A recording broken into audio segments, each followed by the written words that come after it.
Welcome to the interactive multimedia component of the module on globalization, migration, and social change.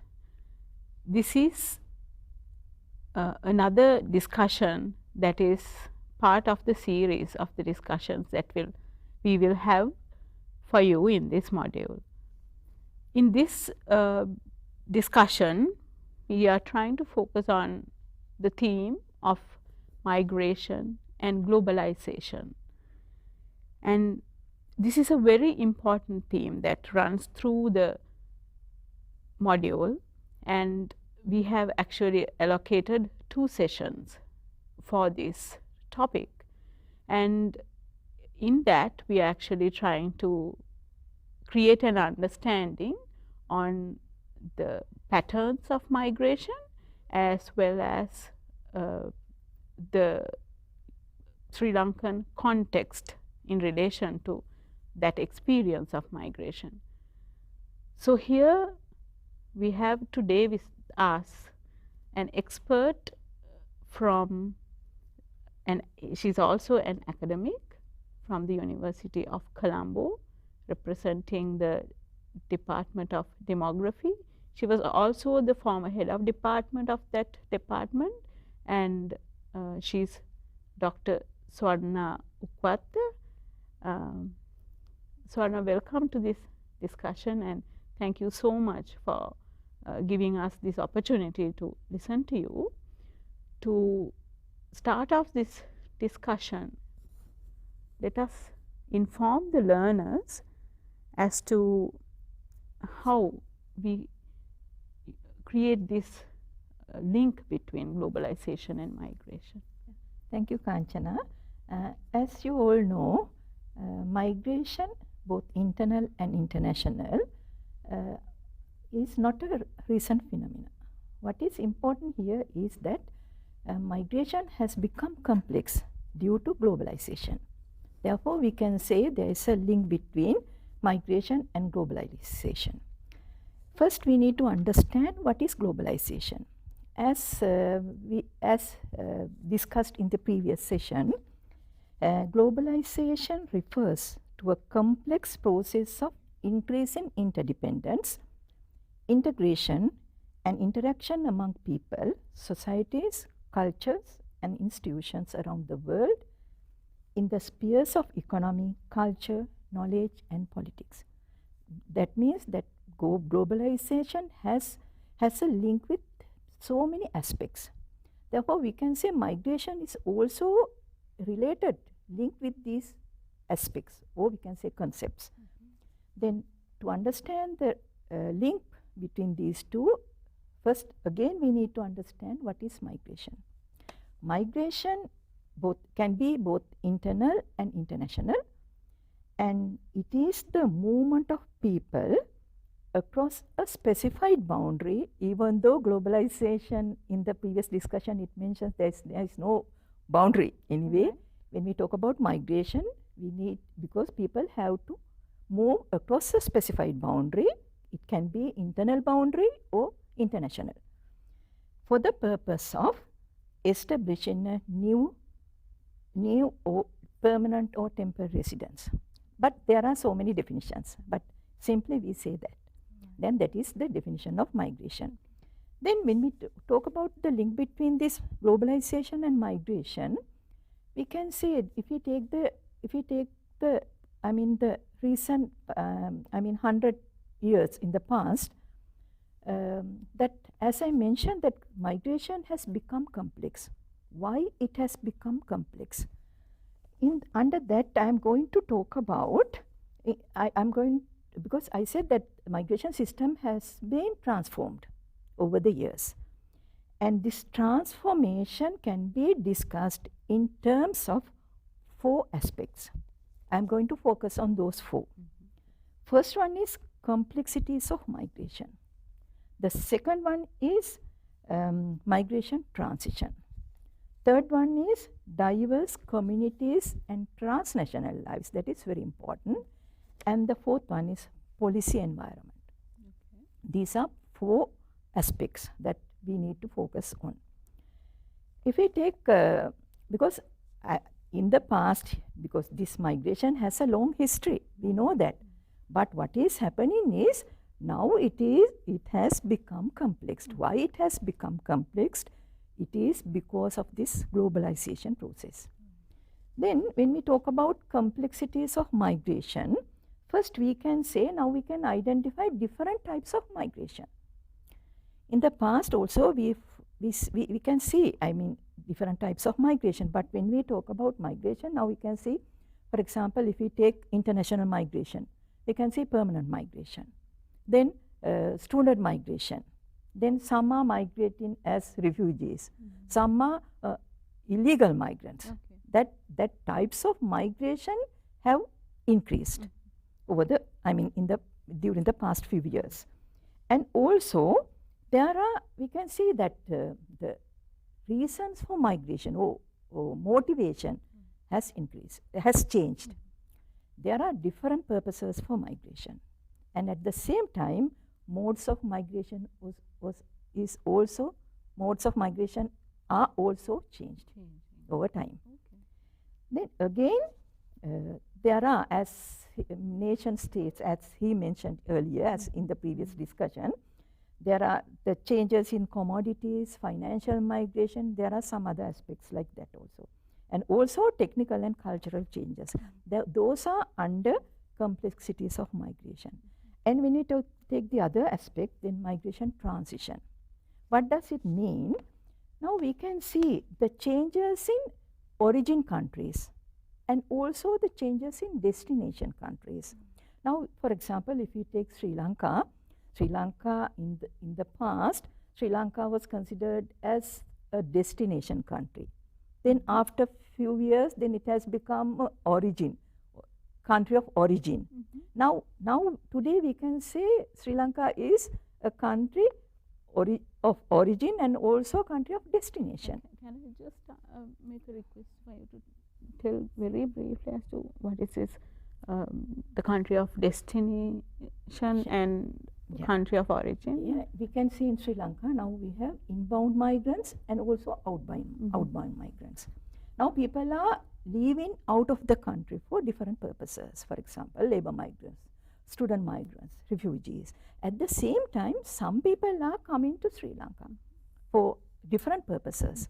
For example, Chinese people, Indians, they are coming to Sri Lanka for different purposes. Therefore, that is why I say that there is a transition of immigration countries and immigration countries. In the past, you know, European countries, there were migration from Europe to European countries, from European countries to developing countries. Now most of the, lot of people are moving from developing countries to developed countries. There is a change of that pattern, right? We can see that also. And also there is here, as a demographer, I would like to say that there is a demographic transition. You know, because of this demographic transition, you know, for example, in Sri Lanka also, there is a demographic transition. That means there is in the past we had high birth rates and high death rates. Now there is a transformation from high birth rates to high death rates to low birth rates and low death rates, right? Then as it happened, now our population age sex structure has changed. What happened? Now our child population is low, the working age population has expanded, and in the future, and it has already started, aged population also increasing. But if we take developed countries, this transition has taken place already. Therefore, their working age population has shrinked. Is that a good thing or a bad thing? Yeah, but it will be a bad thing in the future. But now their working age population has shrinked. Then because that is why they encourage people to come to their countries. The policies have been formulated on that basis. That is why the people are given a chance to go to those countries. That is very important. Changes in demographic transition is also very important, right? And the other thing is diverse communities and transnational lives. Then under this, I can say that feminization of migration, that is very important. Even in Sri Lanka, half of the migrants are females, right? That is very important. Can we just say why this feminization? Yeah, Just because in Sri Lanka you can say the economic, economic and social status of women has improved over the time. Therefore, now they have better education. Their educational qualifications of women have increased, and the attitudinal changes. Therefore, that has an impact on this migration. There are so many, right? Then economic participation has increased of women. That is not only in Sri Lanka but also all the countries in the world. Feminization of migration is important. And I would actually add there, like there would be certain other reasons, social reasons, cultural reasons, which are attributing to that. And both economic and social. Okay. Then the other important aspect is transnational perspective of migration. I don't know whether these students have heard of that, transnational families. That is very important. You know, for example, if we take one Sri Lankan family, you can see members of those, if we take one family, members of that family may live in 3 different countries. But they because of this transnational communication, they consider them as, they don't, you know, especially this transnational communication like Skype, they don't feel that they live away from their home. That is how transnational family concept have emerged. And also that because of this transnational migration of these women, you know, transnational mothering, I don't know whether you have heard of that. Actually, transnational, very, very important concept, because our mothers are, mothering their children from a distance. Then transnational communication, and especially the globalization, has helped them to do that. Actually, I want to add in something there. Like, you know, you get actually, you know, especially all these academics and, you know, mothers who go abroad and have to leave their families behind. They hold the birthday parties with their families and organize, get those things, you know, organized. I actually have some experience on my own, and, you know, through the Skype, and then you actually, you also give them help with the menus. I mean, you actually run the family from there. So it happens like that. Okay. The education also, mothers help their children. But anyway, there are both, both positive and negative impacts. Okay. And also, we can say that policy formulation, because of this globalization and complexity of migration, policy environment also has changed. You know, some countries, you know, that they have desirable policies. Some countries are having restrictive policies for migration. Therefore, there are differences in the some countries, policies have been failed. You know, even for example, if this take refugee migration, even the developed countries, formulated policies, sometimes these policies have been, failed. Yeah, that is how, you know, because of this, you know, if we look at these different terms, then we can say clearly that the globalization has a link between migration, both internal and international. Okay. And then to go back to the experience of migration in relation to the Sri Lankan context, how would you explain that? It's similar to, this situation is, we can see this in Sri Lanka even. For example, if we take internal migration, why these people are migrating? Now, you know, in the past, you know, we can see even in Indian country, people are moving. If they want to, to do farming, then they leave the place they live and they move to another place. The purpose is very limited, but now it is complex. Why? Because now people are migrating. For example, in Sri Lanka, why people are migrating internally? First, for employment. Some are migrating for education.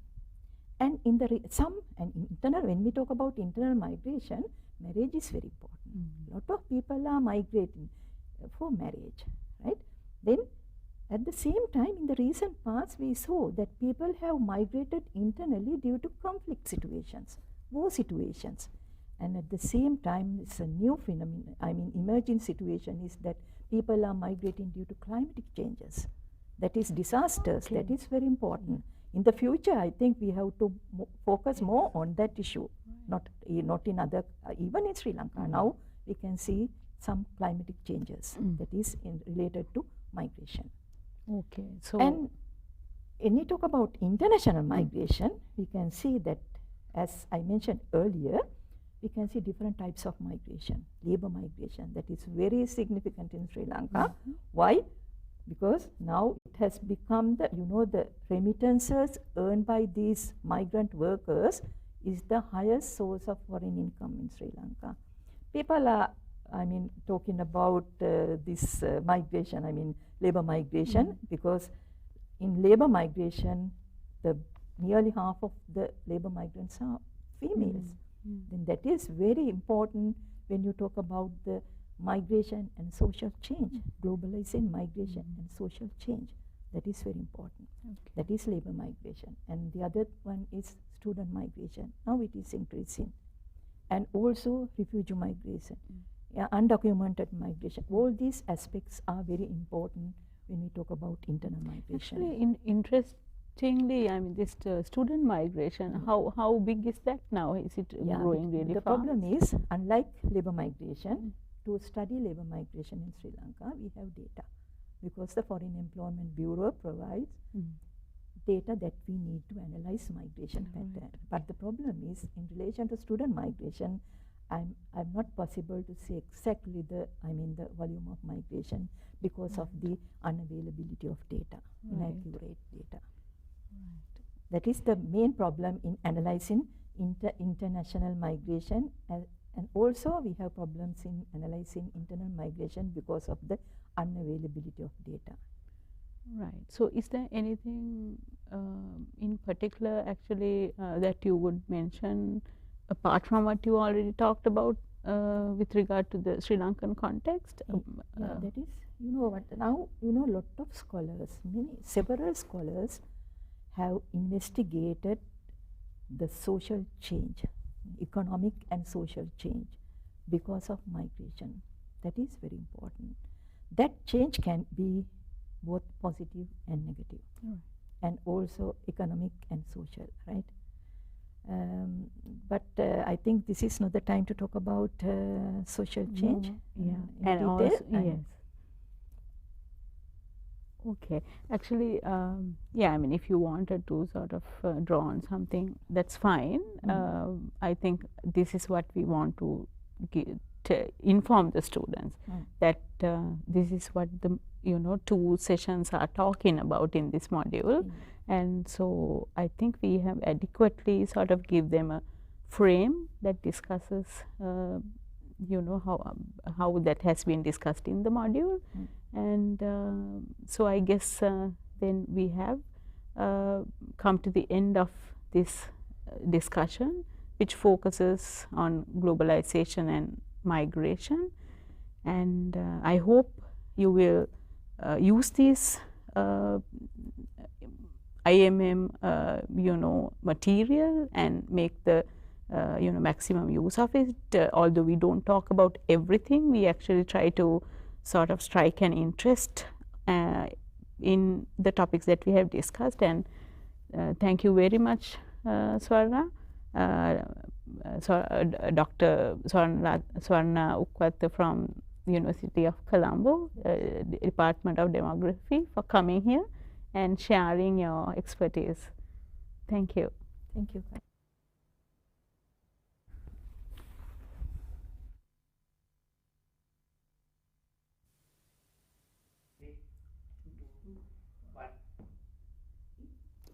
Dear learners, welcome to the interactive multimedia component of the module on globalization, migration and social change. We have another discussion within the series of discussions that we have planned for you under this component, and this discussion focuses on the aspect of globalization and the state and the concept of culture, and also resistance to globalization. We have 3 sessions allocated for this three topics. And today we have invited one of our consultants of the Open University of Sri Lanka, who is also an expert in this area, to talk about the link between the three concepts of globalization, the state, the culture, and also the resistance to it. She is Nayana Ratnaraja. I welcome you warmly to this discussion session, and thank you very much for being here today.